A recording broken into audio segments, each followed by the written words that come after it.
So how we find distressed properties is, number one, we become educated on the area that we want to invest.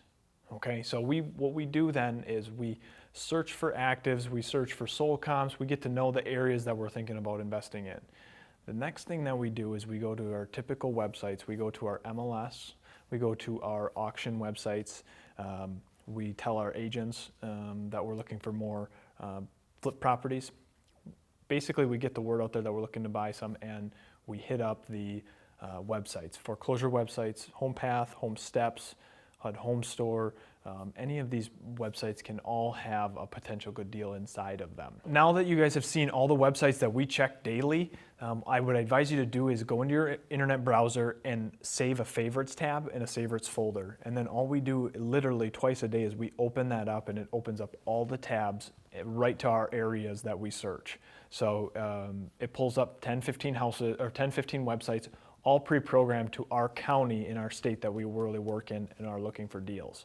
That's the best thing you could do. Take all of those websites that we gave you and plug them into your browser and make them search for your areas and then save them as a favorite. When we find and when we're looking for these distressed properties, we got educated on how other investors were buying them in our areas first. So when we moved into the area, we came and we said, okay, how are all these other investors buying properties? And at the time it was 2011, 2012, and most of them were finding foreclosures.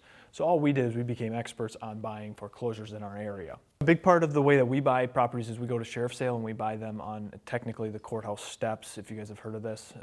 They don't do that in our area, but we do buy them at the sheriff's department every Wednesday. I do not advise new investors to look into this option.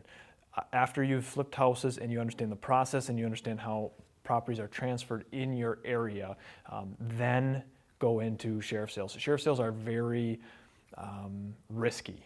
If you don't know what you're doing, it can be a lot of risk that you don't want to put yourself out to when you're beginning. As you've done some flips, I highly suggest that you look at this, but only after a certain amount of time and you feel comfortable with how it works. When you're searching for these distressed properties online, and if you think you came across one, do a really quick gut check of what you think it's worth. Before you spend all the time to go there and to run your numbers, do a quick check to see if the property that you think is a good deal, there's enough margin in it for profit. So for example, if houses in that area are selling for $120,000, and you come across a property that's for $80,000 and you think that, wow, that might be a really great deal. Well, gut check that $80,000 to the $120 and make sure it's going to be a $120,000 house once it's fixed up before you go there. A good rule of thumb that we use is we usually don't dive into the numbers unless it's 50% of the ARV, which is the after repair value. So what we're going to sell it for. So if we're going to sell a house for $100,000, we typically have to know that that purchase price is going to be close to $50,000, $60,000, $70,000, typically 50%. That's when we know that we have a good deal on our hands, and we go investigate it to make sure that that's right. Once you think you found a really good deal, there are several other websites that you should go to check on this property. The very first place you should go to is your tax assessors.